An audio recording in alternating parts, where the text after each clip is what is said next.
É parte de impacto grande.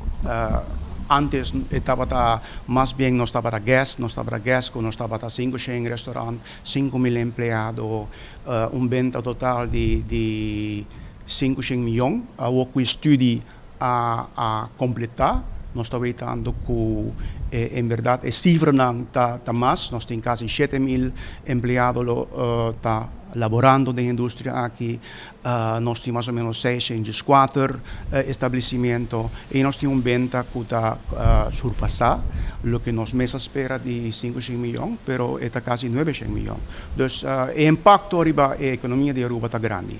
A Universidade de Europa também estava em crescimento, mas no mesmo momento nós que alertar que em verdade o crescimento está onde botem hobby restaurante que está abre e que está cerrado à vez.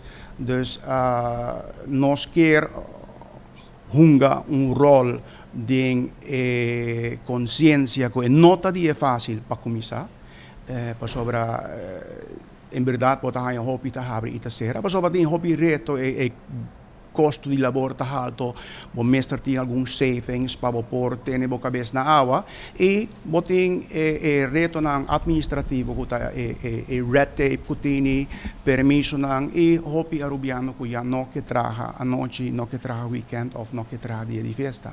Estudo a determinar e a categorizar também os restaurantes diferentes.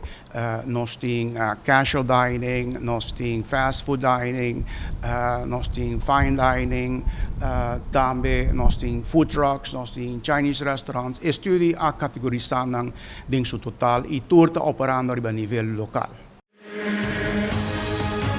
Essa aqui é a Rubiano, o website